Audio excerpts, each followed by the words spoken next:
మొన్న మొన్న ఇష్యూ కూడా అంటే మా బాధ ఏంటంటే ఎక్కడో అక్కడ అంటే ఇప్పుడు మొన్న అంతమంది ప్రాణాలు పోయాయి కదా. ఆ బైకర్ కూడా ప్రాణాలు కోల్పోయాడు కదా. ఇద్దరు వ్యక్తులు ట్రావెల్ చేస్తుంటే శివశంకర్ అనే వ్యక్తి ఇదయ్యాడు, ఇంకో మనిషి ప్రాణాలు కోల్పోయాడు కదా.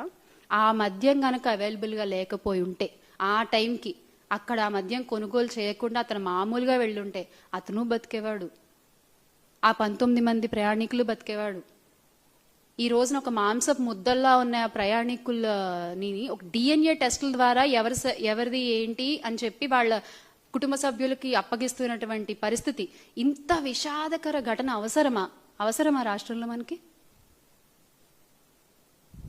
ఒక తల్లి తన బిడ్డ కాలిపోకూడదని చెప్పి ఇలా పట్టుకుని తను దహనం అయిపోతూ ఆ బిడ్డను కాపాడే ప్రయత్నం చేసిన హృదయ వికారమైనటువంటి ఆ సంఘటన చూడాల్సిన కర్మ ఏంటి మనకి? దేనికి లింకప్ అయి ఉంది ఇదంతా? మద్యం మాఫియా కాదా?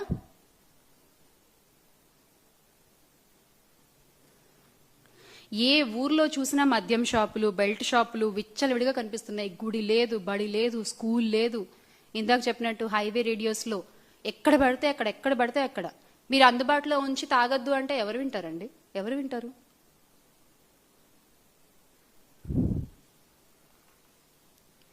రాష్ట్రంలో ఈ రోజున మహిళలపై జరుగుతున్న అఘాయిత్యాలకు కూడా ఈ మద్యం మాఫియానే ఒక కారణం అని చెప్తాను నేను నిస్సంకోచంగా.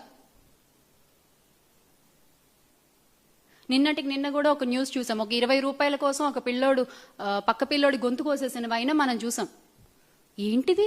ఏం జరుగుతోంది అసలు రాష్ట్రంలో? దేని గురించి మీరు నోరు తెరిచి మాట్లాడరు. ముఖ్యమంత్రి గారు మాట్లాడరు,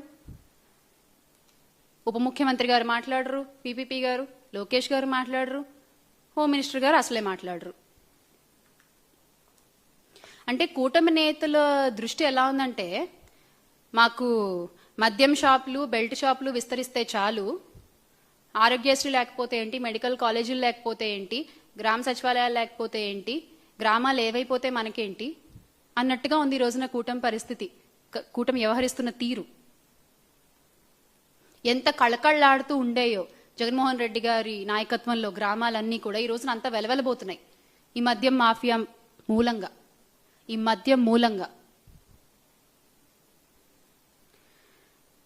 జగన్ గారు ఎంత సంక్షేమ పాలన అందించారో అంతకంత